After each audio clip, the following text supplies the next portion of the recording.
এখন শুনবেন আজকের গুরুত্বপূর্ণ খবরের শিরোনাম। গাজায় আরো ৭৯ ফিলিস্তিনির মৃত্যু, নিহত বেড়ে ৫৩,৯০১।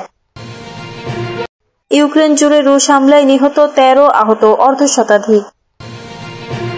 নেতানিয়াহুর কাছে জিম্মিদের স্বজনদের প্রশ্ন, আপনি ঘুমাতে পারছেন কিভাবে? ইয়েমেনে মার্কিন বিমান হামলায় নিহত ৬। গাজায় অপ্রতুল ত্রাণ সহায়তা, খাবারের জন্য হাহাকার, লুটপাট।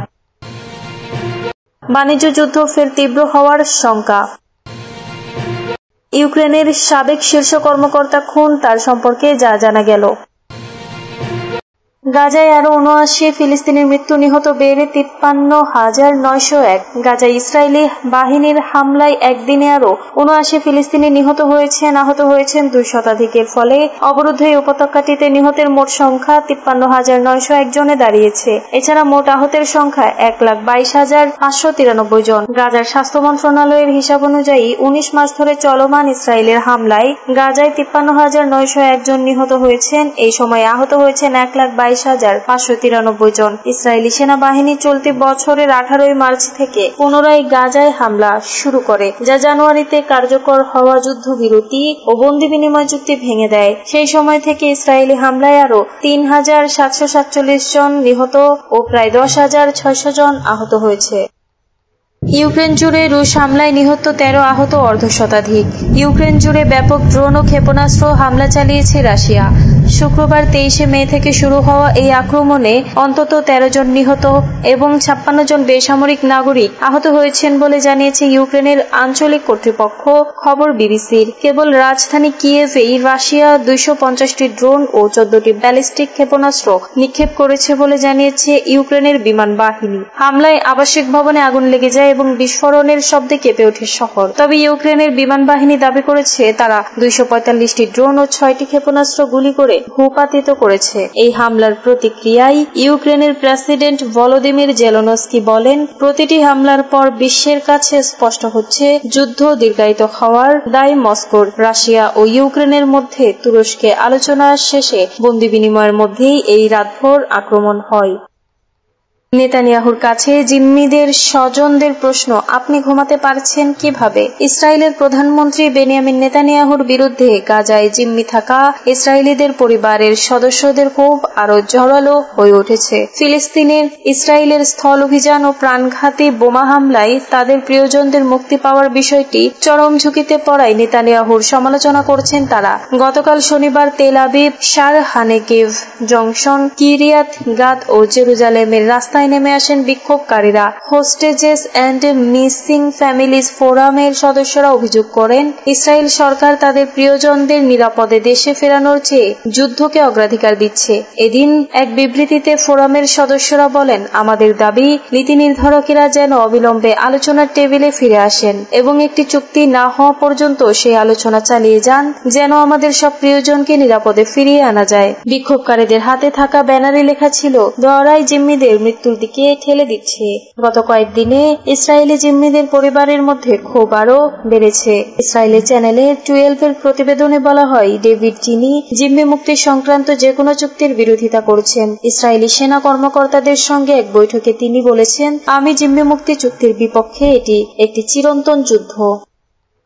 ইয়েমেনে মার্কিন বিমান হামলায় নিহত ৬। ইয়েমেনের দক্ষিণাঞ্চলে যুক্তরাষ্ট্রের বিরুদ্ধে বিমান হামলা চালানোর অভিযোগ উঠেছে। এতে আল কায়েদের ৫ জন সদস্য নিহত হয়েছে। ইয়েমেনের ২টি নিরাপত্তা সূত্র এএফপিকে শনিবার এ তথ্য জানিয়েছে। আবিয়ান প্রদেশের একটি নিরাপত্তা সূত্র জানিয়েছে, ওই এলাকার বাসিন্দারা যুক্তরাষ্ট্রের বিমান হামলার কথা নিশ্চিত করেছেন। হামলায় আল কায়েদার ৫ সদস্য নিহত হন বলে জানান তারা। সীমান্ত অঞ্চল এডেনে এই ঘটনা ঘটে, যেখানে আন্তর্জাতিক স্বীকৃত সরকার রয়েছে। দ্বিতীয় সূত্রটি জানিয়েছে, শুক্রবার বিকেলে খাবার আল মারাকশার উত্তরে হামলা চালিয়েছে যুক্তরাষ্ট্র। এতে ৫ জন নিহত হয়েছে। ওই অঞ্চলটি পাহাড় বেষ্টিত এবং আল কায়েদা ব্যবহার করে থাকে। দ্বিতীয় সূত্রটি আরো জানিয়েছে, নিহতদের পরিচয় জানা যায়নি। ধারণা করা হচ্ছে হামলায় আল কায়েদার স্থানীয় এক নেতাও নিহত হয়েছেন। ওয়াশিংটন একসময় আরব উপদ্বীপের আল কায়েদাকে সশস্ত্র নেটওয়ার্কের সবচেয়ে ভয়াবহ শাখা হিসেবে বিবেচনা করত। গাজায় অপ্রতুল ত্রাণ সহায়তা, খাবারের জন্য হাহাকার, লুটপাট। জাতিসংঘ জানিয়েছে গাজা উপত্যকায় চলমান মানবিক সংকট মোকাবেলায় আরো খাদ্য সহায়তা প্রয়োজন, কারণ সহায়তা বহনকারী ট্রাকগুলো লুটপাটের শিকার হওয়ায় খাদ্য বিতরণ মারাত্মকভাবে বাধাগ্রস্ত হচ্ছে। এর মধ্যেই গাজায় সাহায্যবাহী ট্রাকগুলো লুটের হাত থেকে রক্ষাকারীদের উপর বিমান হামলা চালিয়েছে ইসরায়েল। এতে 6 ফিলিস্তিনি নিহত হয়েছে। বিশ্ব খাদ্য কর্মসূচি জানায় মানুষের ক্ষুধা, হতাশা ও নিরাপত্তাহীনতা এতটাই বেড়েছে যে কিছু সাহায্যবাহী ট্রাক পথে লুটপাট হয়ে যাচ্ছে। তারা সতর্ক করছে, যদি অবিলম্বে নিরাপদ ও টেকসই সহায়তা প্রবাহ নিশ্চিত না করা যায় তাহলে সংকট আরো ভয়াবহ রূপ নিতে পারে। জাতিসংঘের ফিলিস্তিনি শরণার্থীদের জন্য ত্রাণ ও কর্মসংস্থান সংস্থা UNRWA প্রধান ফিলিপ লাজারিনি বলেন, গাজায় যা চলছে তা একটি মানবিক বিপর্যয়। এখন যে পরিমাণ সহায়তা ঢুকছে তা প্রয়োজনের তুলনায় নগণ্য। খড়ের গাদায় সূচ খোঁজার মতো। তিনি আরো বলেন, সহায়তা ঠিকমতো পৌঁছাচ্ছে না, কেনাকাটা রাস্তায় লুট হচ্ছে, আবার কোনোটা নিরাপত্তাহীনতার কারণে আটকে আছে। গত 2 মার্চ থেকে আরোপিত পূর্ণ অবরোধের পর এই সপ্তাহে প্রথমবারের মতো খাদ্য ও মানবিক সহায়তা বহনকারী ট্রাক গাজায় প্রবেশ করতে দেয় ইসরায়েল। তাদের দাবি, সোমবার থেকে 300টিরও বেশি সহায়তাবাহী ট্রাক গাজায় প্রবেশ করেছে।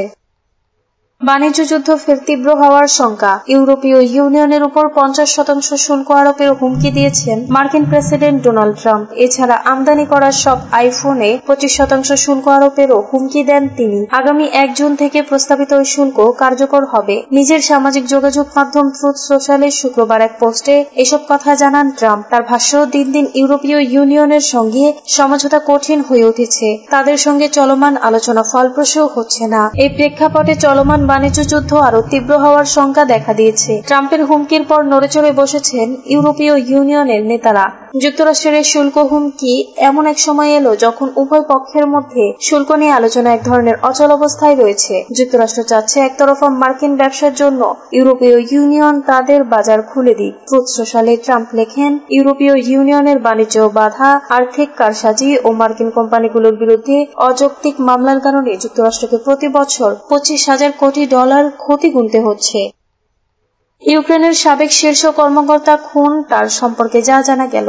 স্পেনের মাদ্রিদের একটি উপশহরে ইউক্রেনের শীর্ষ সাবেক কর্মকর্তা আন্দ্রি পোর্টনকে কয়েকদিন আগে গুলি করে হত্যা করা হয়েছিল। এই ঘটনায় ইউক্রেনীয়দের স্তব্ধ করে দিয়েছে। তবে এই ঘটনায় শোকের বহিঃপ্রকাশ তেমন একটা দেখা যায়নি। ইউক্রেনের বিতর্কিত এই সাবেক কর্মকর্তা তার সন্তানদের একটি মার্কিন স্কুলে নামিয়ে দিয়ে বাড়ি ফিরছিলেন। এই সময় গাড়ি পার্কিং এ তাকে একাধিকবার গুলি করা হয়। ব্যায়ামের পোশাক পরিহিত অবস্থায় উপর হয়ে পড়েছিল আন্দ্রি পোর্টনোভের নিথর দেহ। এই ছবি যেন ইউক্রেনের দুর্নীতি ও রুশ প্রভাবের সমর্থক এক জীবনের অবসানের প্রতীক। সংবাদ মাধ্যম ইউনেস্কো প্রাভদা আন্দ্রিকে অশুভ শক্তির রক্ষক বলে আখ্যায়িত করেছে।